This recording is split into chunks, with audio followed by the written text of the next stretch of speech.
जय हिंद दोस्तों। हार नहीं मानूंगा, रार नहीं ठानूंगा। दोस्तों, ये लाइनें हैं अटल बिहारी वाजपेयी जी की। दोस्तों, मैं बात कर रहा हूँ भारत के पूर्व प्रधानमंत्री स्वर्गीय अटल बिहारी वाजपेयी जी की, जिन्हें भारत रत्न से सम्मानित भी किया गया है। आप भले ही इन्हें न जानते हों, पर इन्होंने भारतीय राजनीति में एक अवर्णनीय योगदान दिया है। दोस्तों, कुशल राजनीति क्या है, इन्होंने ही सिखाया है। दोस्तों, अटल जी का कोई रिश्ता न ही निजी हमसे था और न ही आपसे था, फिर भी उनका जाना हमें और आप सबको उदास कर गया। मित्र, 16 अगस्त 2018 को इन्होंने अपने प्राण त्याग दिए। इनका राजनीतिक कार्यकाल ऐसा था कि इनके जाने का गम जितना समर्थकों का था, उतना ही विपक्षी को भी था। सोचिए किस प्रकार का इनका राजनीतिक सफर रहा होगा। दोस्त, सरल स्वभाव के होने के कारण इनका रिश्ता सभी के साथ प्यार भरा ही था।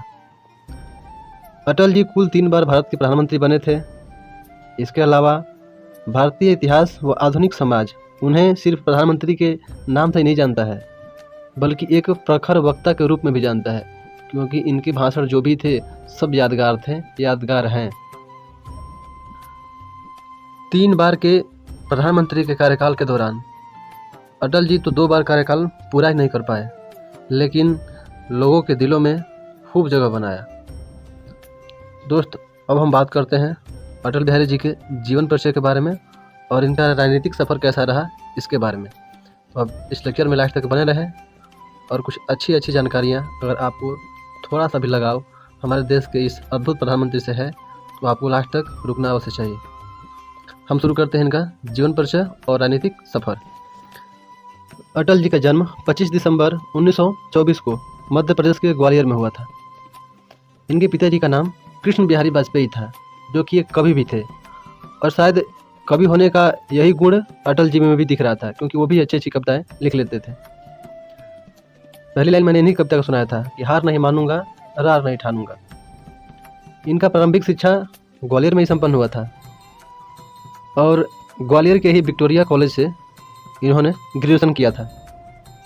दोस्तों, मास्टर की डिग्री लेने के लिए वे कानपुर चले गए, और इनका जन्म जब हुआ था तो वो दौर था जब भारत आज़ादी के लिए संघर्ष कर रहा था, देश आज़ादी के लिए लड़ रहा था। मात्र 15 वर्ष की उम्र में इन्होंने आरएसएस ज्वाइन कर लिया और राजनीति की ओर यह इनका पहला कदम था। 1944 में अटल जी को आर्य समाज में सामान्य सचिव के पद पर नियुक्त किया गया। सामान्य सचिव अर्थात जनरल सेक्रेटरी। दोस्त, अब अटल जी आरएसएस के फुल टाइम प्रचारक बन गए थे। 1947 में आरएसएस का विस्तारक बना करके अटल जी को उत्तर प्रदेश में भेजा गया था। यूपी में अटल जी पंडित दीनदयाल के अखबार में लिखना शुरू किए थे। राष्ट्र धर्म और वीर अर्जुन जैसे अन्य कई अखबारों में अटल जी ने अपना समय दिया। बहुत सारी लेखनी लिखी उसमें। वक्त के साथ साथ इनकी लोकप्रियता भी बढ़ती गई। मित्र, 1957 में अटल जी ने पहली बार जनता दल पार्टी से लोकसभा का चुनाव लड़ा तथा जीतकर लोकसभा पहुंचने में कामयाब भी रहे। उसी समय तत्कालीन प्रधानमंत्री जवाहरलाल नेहरू ने अटल जी की जीत व लोकप्रियता को देख करके यह कहा था कि अटल जी एक दिन भारत के प्रधानमंत्री अवश्य बनेंगे। दोस्त, 1975 से 1977 में जब इंदिरा गांधी जी भारत की प्रधानमंत्री थी, तब देश में इमरजेंसी लगा, और इसी इमरजेंसी के दौरान अटल जी को भी गिरफ्तार कर लिया गया। इसके पीछे कारण तो बहुत लंबा चौड़ा है, अगर मैं वो एक्सप्लेन करूंगा तो फिर ये बायोग्राफी लंबी हो जाएंगी। आप अंदाजा लगा सकते हैं कि अटल जी एक उभरते हुए सितारे थे राजनीतिक में, और कहीं ना कहीं इंदिरा गांधी जी के लिए या कहें तो कांग्रेस के लिए राजनीतिक खतरा भी थे। इंसान को इशारा काफ़ी है। आते हैं इनकी बायोग्राफी पर ही। दोस्त, अटल जी को भी इमरजेंसी में गिरफ्तार कर लिया गया था। इमरजेंसी हटने के बाद 1977 में दोबारा चुनाव कराया गया, जिसमें जनता दल की सरकार बन गई, और इस समय पर भारतीय राजनेता के रूप में एकमात्र चर्चित चेहरा जो थे वो अटल बिहारी वाजपेयी जी ही थे।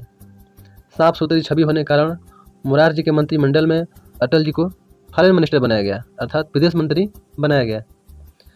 विदेश मंत्री बनने के बाद यूएनओ अर्थात यूनाइटेड नेशन ऑफ ऑर्गेनाइजेशन में पहली बार अटल जी ने हिंदी में भाषण दिया। ऐसा कभी किसी भारतीय राजनेता ने नहीं किया था। और जिससे इनकी चर्चा और लोकप्रियता दोनों और बढ़ गई। 1979 में जनता दल की सरकार गिर गई। अब अटल जी को नई पार्टी बनानी पड़ी। मित्रों, 1980 में अटल जी ने भैरव सिंह शेखावत और लाल कृष्ण आडवाणी जी से मिलकर एक पार्टी की स्थापना की, जिसका नाम Bharatiya Janata party, short name BJP रखा गया। दोस्त, बीजेपी का स्थापना 1980 में हुआ था।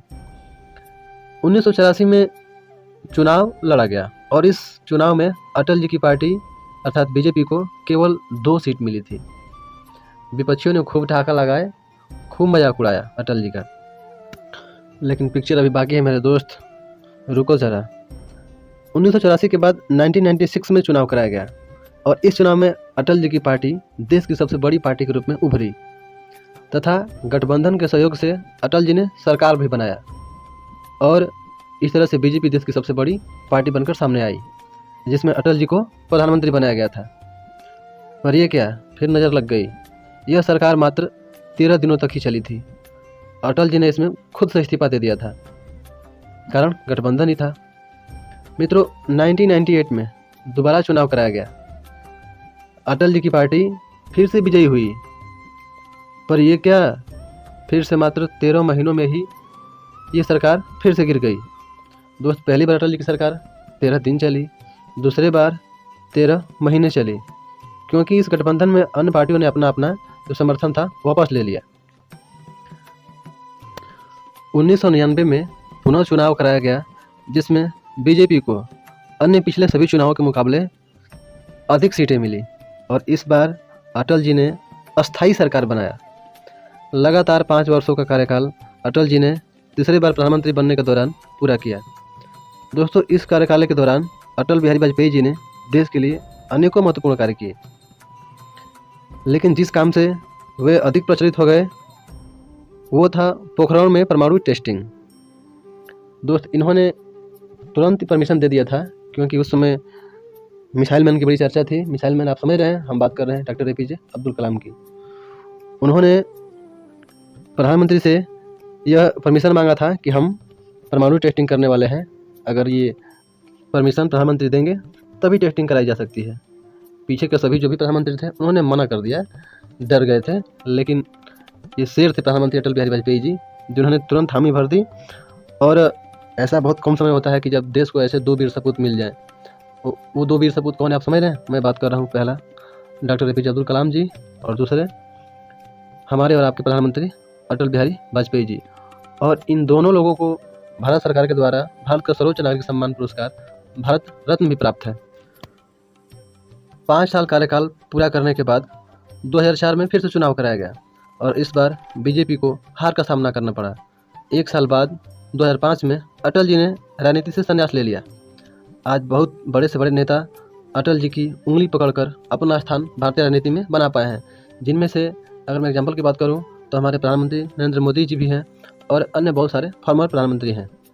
दोस्त, 2015 में भारत के सर्वोच्च नागरिक सम्मान भारत रत्न से अटल जी को नवाजा गया और ये सम्मान पुरस्कार देने वाले मौजूदा जो राष्ट्रपति थे वो थे प्रणब मुखर्जी। आज हमारे बीच अटल जी नहीं हैं और उनकी लाइनें, कविताएं हमें हमेशा प्रेरणा देती रहेंगी। दोस्त, मृत्यु ने अटल को नहीं चुना, बल्कि अटल जी ने मृत्यु को चुना था। हमें उम्मीद है कि आपको ये अटल जी की बायो पसंद आएगी और आपको अच्छा भी लगा होगा, क्योंकि हमने इनकी बायो में इनके जीवन का सारा अंश शामिल किया है। मिलते हैं नेक्स्ट वीडियो में ऐसे ही कुछ महत्वपूर्ण देशभक्त, देश के वीर सपूत की बायो को लेकर के। तब तक के लिए जय हिंद।